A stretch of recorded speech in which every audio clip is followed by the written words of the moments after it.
Time to elevate.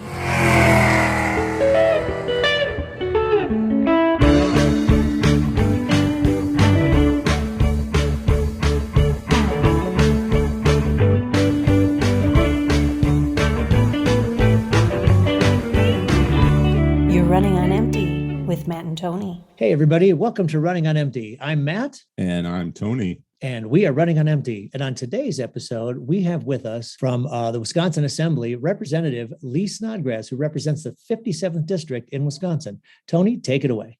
Yeah, I'm really thrilled today. You know, the Wisconsin State Assembly has 99 members, and today we have on probably my favorite one out of the 99, and her name is Lee Snodgrass, and she represents the 57th Assembly District, which covers pretty much the entire city of Appleton, which is about 20 miles north of where I am in Oshkosh. And she's got the city of Menasha also.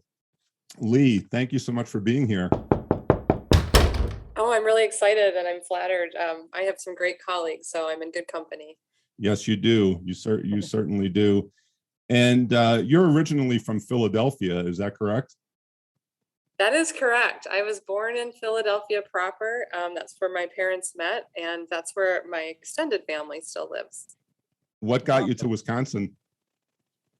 What got me to Wisconsin is the most Wisconsin story ever. It is the paper industry. My dad worked in paper, Scott Paper, and paper industry in its heyday had a lot of when you worked in paper, you were transferred to a lot of different mills. So my dad was transferred to the Green Bay area, and that's where I grew up from 12 years old on, and graduated from high school in Green Bay. And then I actually went into paper myself for a while. Mm-hmm. Awesome. Wow. And you became the communications director for the Girl Scouts in Wisconsin. Is that right? Yes, the Girl Scouts in Wisconsin have several councils. The council that I was a part of was Northwestern Great Lakes, which covered over 50 counties in Wisconsin, 6,000 adult volunteers, thousands of Girl Scouts. So I was their communications director for almost 10 years. Wow. And, I became aware of Lee when she actually ran for the state Senate. I guess, was that the 19th district, Lee? Yes. And in 2018. In 2018, you did not run that.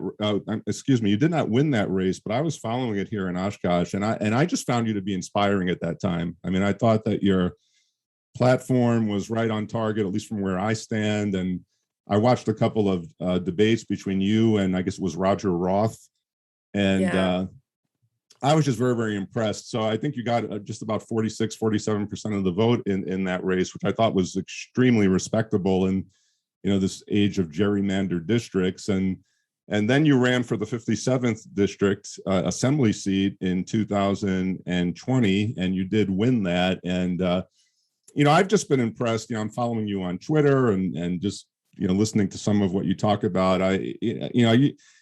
You strike me as someone who's always fighting the good fight, and yet you always find a way to remain optimistic through all this. We're living in some real tough times, so I appreciate that. And we want to start off, Lee, by talking about the state budget. Now, you did not vote for the state budget, right? I did not. And, that was probably one of the most sleepless nights I've had in the assembly of many sleepless nights. And it's difficult because, a budget isn't just one item, right? Right. That budget was filled with many, many, many provisions. And unlike the Walker budget, which actually added in many harmful things, this budget was bad because of how it was depleted. It wasn't necessarily what was added to it, it was what was removed from it. And primarily public education funding, to me, was the most glaring reason that I couldn't support the budget as a whole. Now, did I support certain budget measures that were in there? Of course. But that's the complexity of state government. I don't have the ability to pick and choose. And so I knew the messaging on that was going to be difficult. Re-election for me from the Republican side is going to be about claiming that I don't support tax cuts for the middle class, which is of course not true. But, as a whole, as somebody who has always been a champion for public schools and higher education, our UW system, I would have been voting against my values that got me into office. So I just couldn't be a yes vote on the budget as a whole. Lee, what was the gap between what Governor Evers proposed? Now, Governor Evers is a Democrat, for our listeners who don't know. What was the gap between what he proposed to spend on education compared to what the Republicans put in the budget? Republicans, so school funding is very nuanced, or very complicated, I should say, in Wisconsin. Yeah, And it so is. on paper, they can claim that they are funding public education to the 2/3 amount that we have been clamoring for years. But the complexity is the technically the funding is in the form of property tax relief. And which that technically means is that there are not as many dollars in the classroom that are Right. actually usable dollars for teachers and schools to spend on things like salaries, classroom supplies, certain upgrades, etc. So the gap is fairly significant, which is why the governor did what he did. You know, he made sure that he shifted that $500 million so that we could legislate for additional school funding, which was missing from the Republican budget. Now, you guys know, as we've already seen, the governor called for a special session, and my Republican colleagues gabbled in and out without even addressing any possible solutions for public education spending. Do you think that the governor should have held out for more concessions before he signed the budget? I know a lot of your Democratic colleagues, like you, voted against the budget, but then they praised the governor for signing it. Yeah. So this is where we get into the politics of politics. And you know, I kind of think of the legislature is the you know, actually I'll use an example that former Senator Jen Schilling said to me once. She said, you know, the state Senate is like study hall, the state assembly is like the lunchroom, and Governor Evers is really like the principal. He has to be the grown-up in the room, and he has to make very different decisions and take very different things into account when he is choosing what to sign and not sign. I supported the governor's ability to do what he did on that budget, sign that budget, because we were going to lose that $2.3 billion in federal funding dollars had he not signed it. That would definitely have put that at risk. He's not going to want to be responsible for that. Mm-hmm. Also, I knew that he had some ability, like he did, to shift funds. I trusted in the governor to do everything he could within his, you know, executive power to make a bad situation better. He has more power to do that than I did. So yes, I do think it's confusing, you know, when we're praising the governor for doing what he did, but we knew he had to be that grown up in the room while we're fighting it out in the lunchroom. Sure. Let's shift over to the state's COVID response. Sadly, we've got, you know, quite a new outbreak going with this, I guess, Delta variant, and your Republican colleagues just seem to not want the state to do anything. I mean, I teach in the UW system, and apparently they want to micromanage what we do to handle the COVID. What's your take on what's going on with the state's response? I've honestly been incredibly upset on a number of levels. You know, one, as a parent, I have a son who goes to UW-Madison, and I was really impressed. You know, first I was terrified. He's living in a community where students are packed together, and I was really impressed at the COVID mitigation strategies that the UW system used. You know, testing, frequent testing before you were allowed into certain facilities, mask requirements, and then, of course, when vaccination started, being able to show that you were vaccinated. I support, you know, the ability to use science to guide those decisions, and the fact that we have legislators who are trying to essentially do exactly the opposite that's going to control the spread of, you know, a virus that in many cases can be deadly, and in even more cases can be quite harmful, is beyond my comprehension.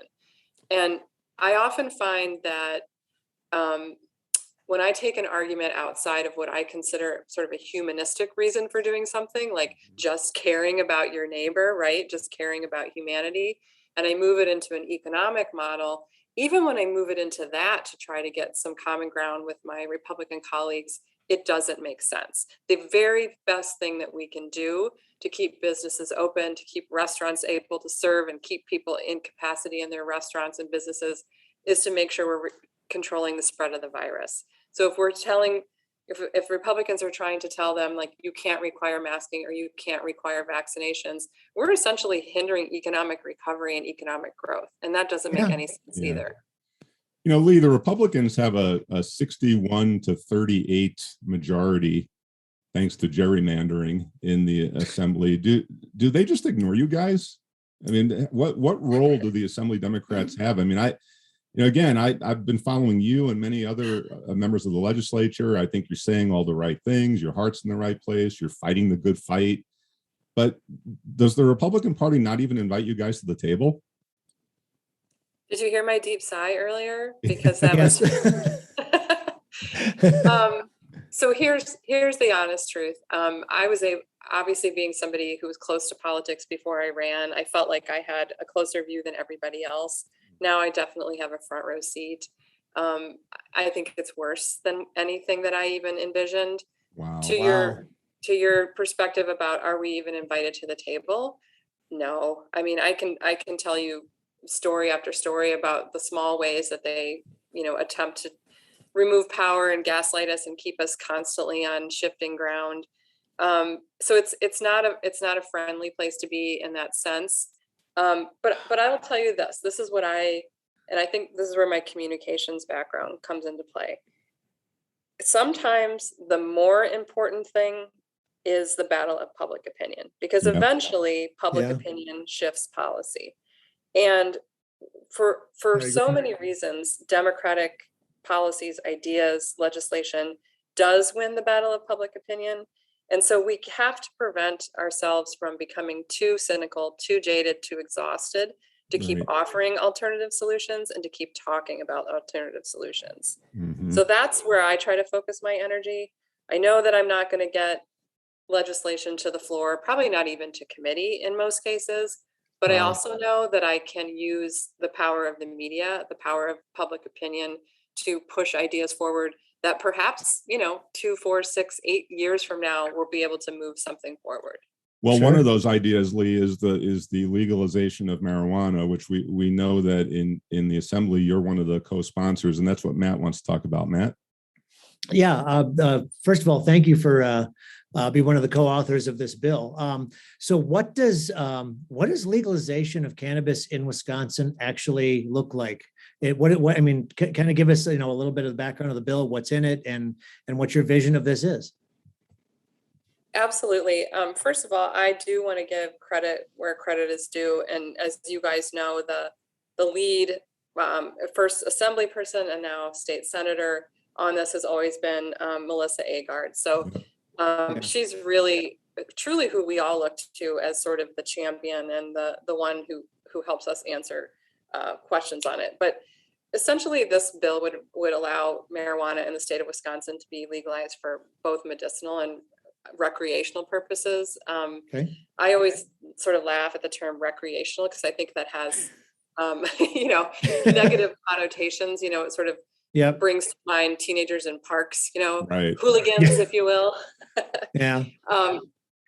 But I think what's really important to remember is that, so here in the Midwest, we've got Michigan, we've got Illinois having fully legalized, we've got Minnesota having legalized for medicinal use. It's a trend across the country, as you know, as somebody who has, been living in a state where it's been legal for the longest period of time.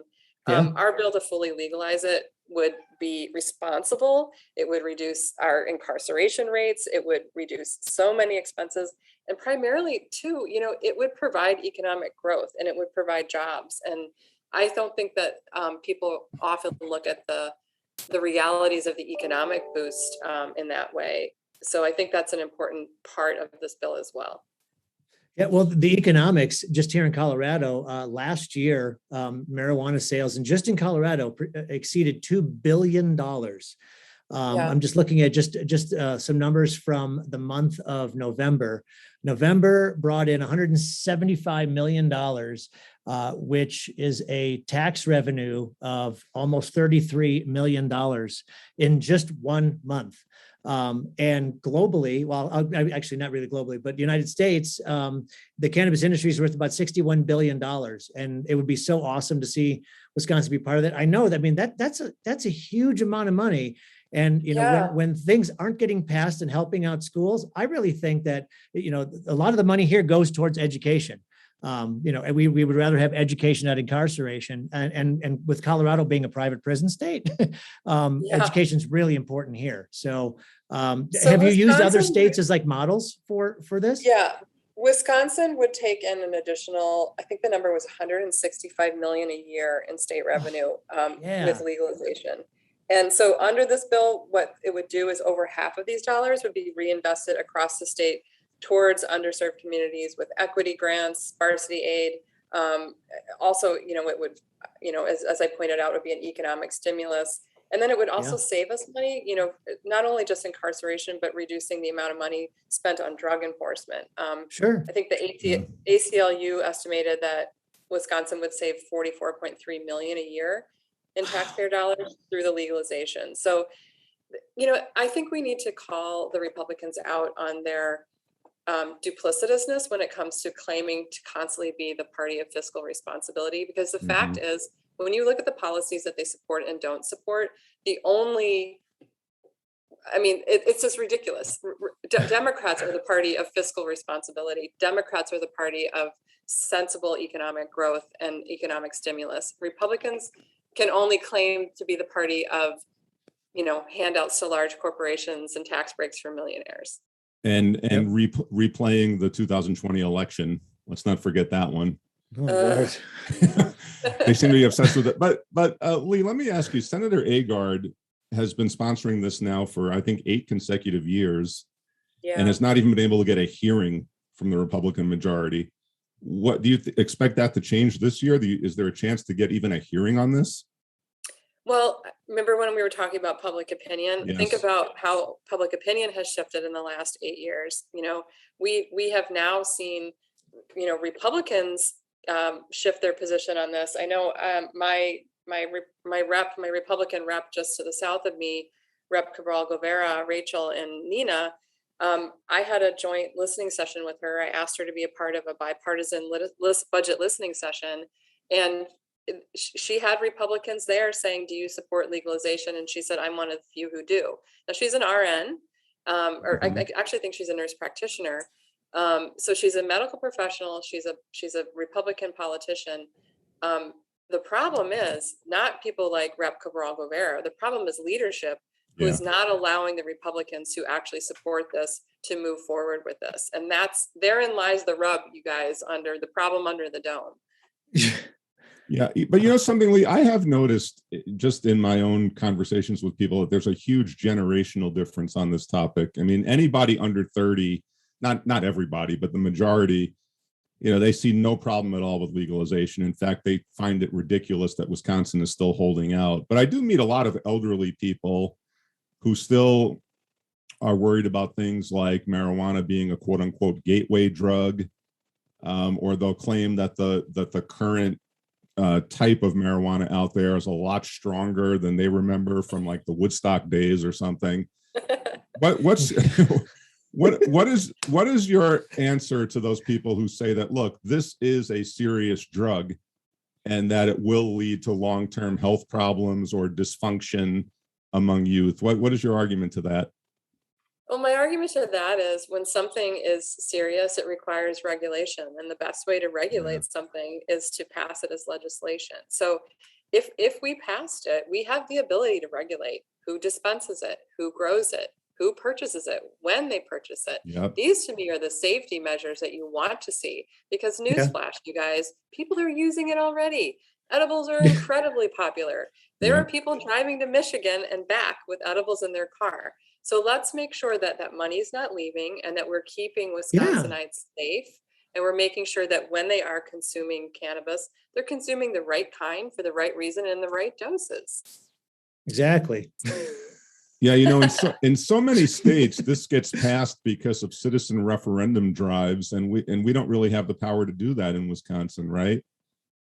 Well, similar to fair maps, we've seen some referendums in local municipalities, and we've also are seeing a trend in fine reduction. So Yeah. that's another indication. Yeah. I think Madison now, is it zero fine? Like my son was like, it's legal. I'm like, no, honey, it's not legal. But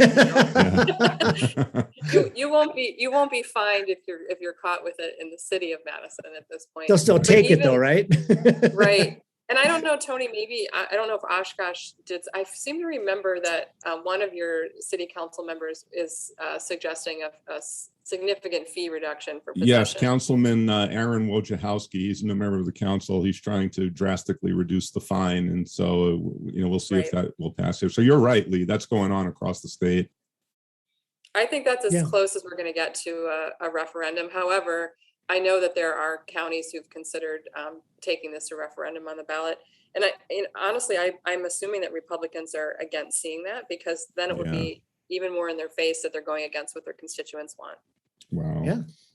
Maybe they need that though, right? Yeah. I agree. I mean, it again, as I think Senator Agard said, it's not a matter of whether Wisconsin legalizes, it's when. And it's embarrassing that once again, a state with some very progressive roots is, at the wrong end of this. Yeah. Yeah. Matt, I want to go back to the COVID thing for a second, unless you have something else on marijuana. No, I'm good. Go ahead. One thing on COVID, Lee, most school districts in Wisconsin are making masking optional for K through 12. What's your take on that?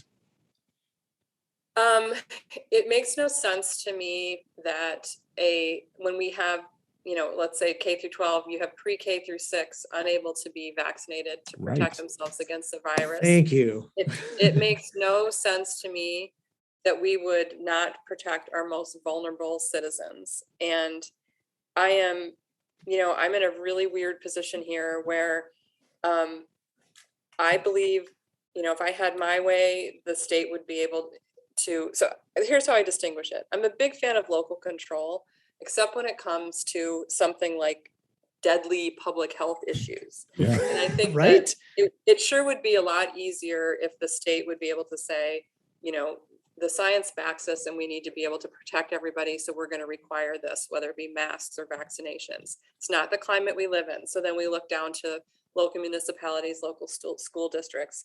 And in that sense, yes, I support them be able to make the decisions that are right for them. But I think what is happening is we have this very vocal and almost like violently vocal faction of people who are just, raising the banner, claiming freedom, and not realizing that this freedom, so-called freedom, is coming at a cost of potentially, deadly harm to our youngest, most vulnerable citizens. And so I'm flummoxed. I'm truly flummoxed. It's when I look at the school districts around me and the ones in my district, Menasha just passed last night. They're going to require masking for faculty, staff, and students pre-K through 6. It's going to be optional, 7th grade through high school. I guess I can see the logic there, but it's better than some. And then we have Appleton, who it's all optional right now, which I really, really don't understand. And there's so is huge Oshkosh. push. Oshkosh is the same. I don't You get hear about these incredibly tumultuous school board meetings, and school board members are leaving left and right because they're getting threats and things like that. I think it's a meme that said, I don't know how to tell you how to care about people. I mean, that's kind of where we are. I mean, the old adage about you can tell a lot about a society about how it treats its most vulnerable members. And for us, it's the oldest and the youngest. Yeah. What does this say? This says we're incredibly selfish. See, and I just wish we had consistency across the board. There's no consistency, and I don't know if that, needs to come at the state level. We'll say the state's going to do this, or a national level. I know Biden's been kind of avoiding that, and certain things are getting it. But when it comes to schools, man, if the worst thing you have to do is put on a mask to keep your kids protected, it's not I've never seen this as a rights thing. And the people that do, I think, are incredibly misguided. So thank you for. And you know what? Where were all these rights people when my daughter had to stand and put her hands to her side and measure how long her shorts were? Because that was an enforcement of policing young female students' wardrobes. Where were the people, decrying get rid of, dress codes for young women in school that are now talking about, a mask on their face. It's Great point. absolutely ridiculous. Lee, your Republican colleagues also, I believe, want to punish school districts that attempt any kind of racial sensitivity training. Yes, that's happening today. What the hell is that about? So, this is a part of a, let's admit it, this is coming out of the Trump era, of what Trump kind of reawakened. I'm not going to say it was never there, but he emboldened and reawakened this type of behavior. Many of these very harmful bills that you see, like today, the one you just mentioned, those are getting a hearing in Madison. Many of these bills are really part of a Republican bill mill. I mean, believe me, these legislators are not writing this themselves. They're not even, frankly, aware of what they're doing themselves.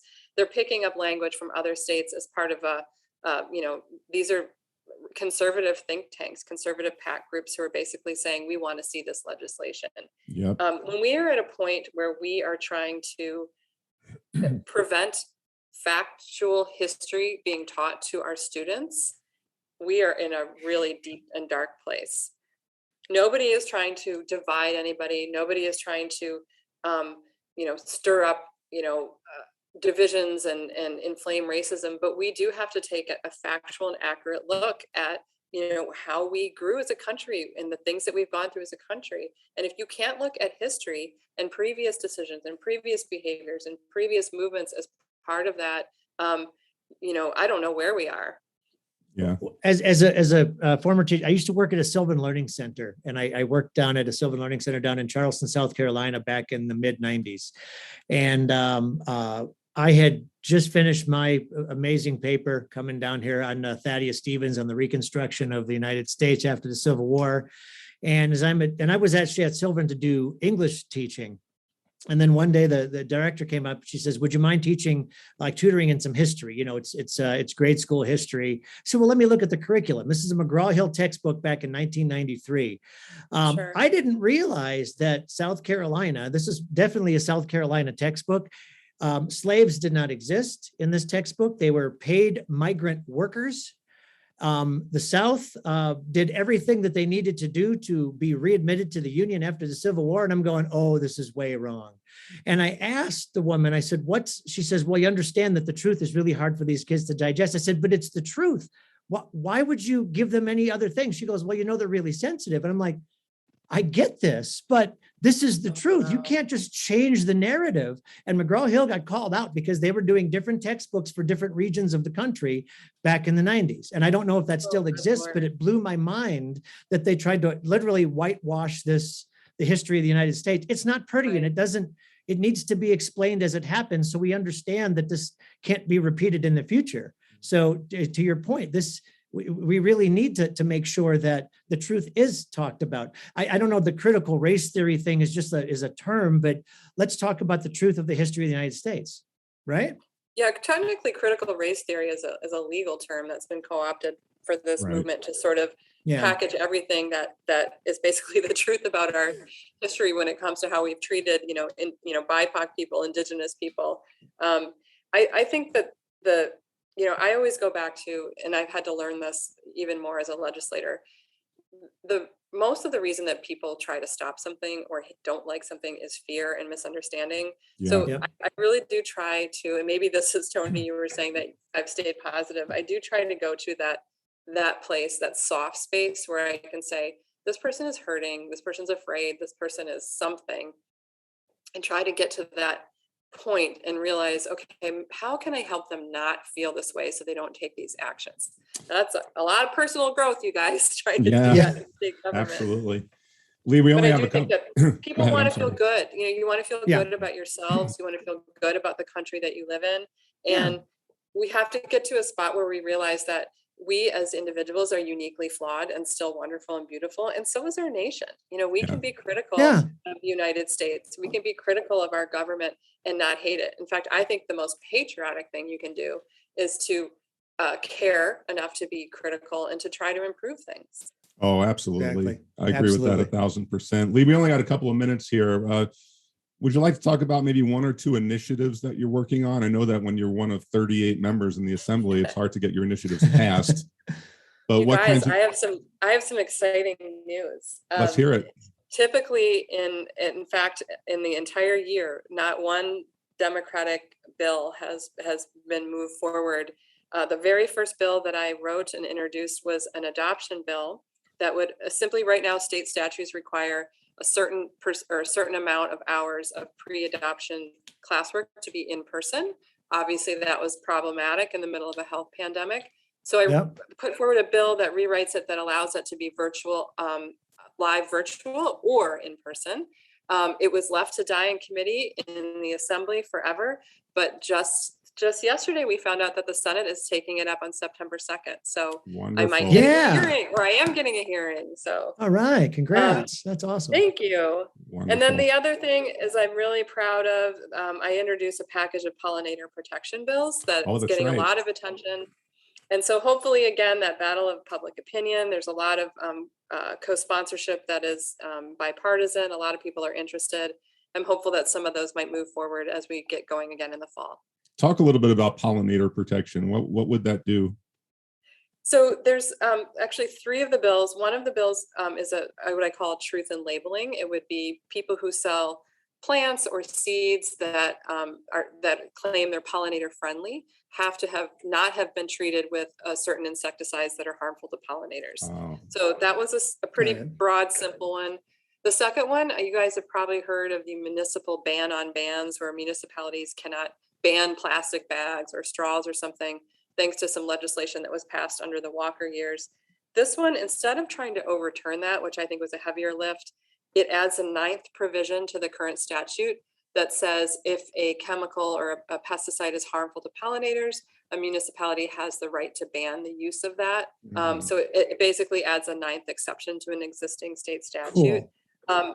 And then the last one is really one that's related to pollinator areas that are already protected areas in the state of Wisconsin.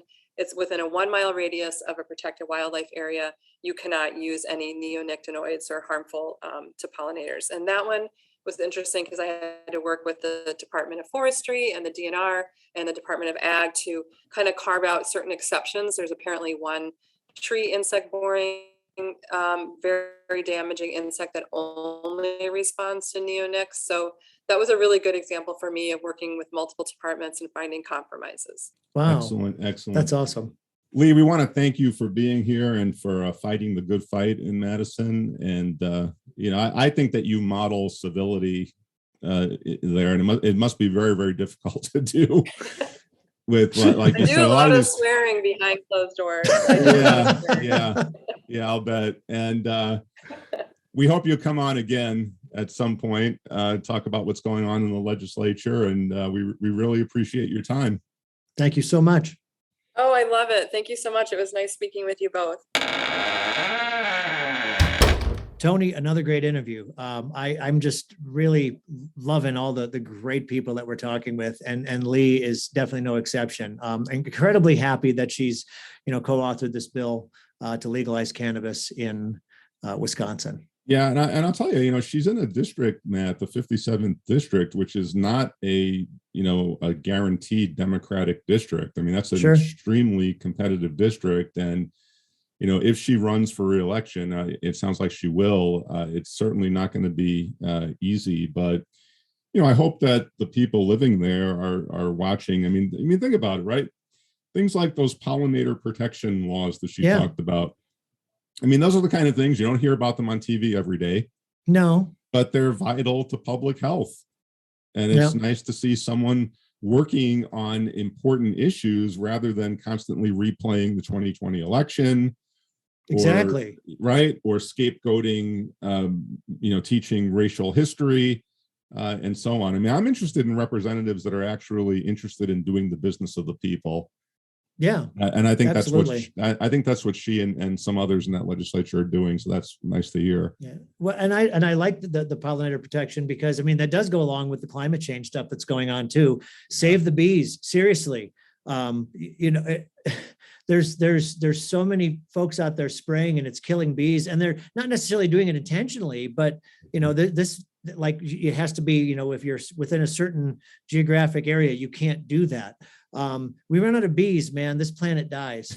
It's really that simple. People might not like bees. I love bees. And I would love to have some bees in the future, but no, what she's doing is absolutely fabulous. And it is one of those topics that people just aren't talking about, because a lot of people don't even know about it or even think it's important. So good for her. I mean, seriously, big thumbs up on that. Absolutely. And, we'll definitely have her on again, maybe get some other members of the state assembly also. Oh, that'd be great. Yeah. So as always, everybody out there, stay elevated.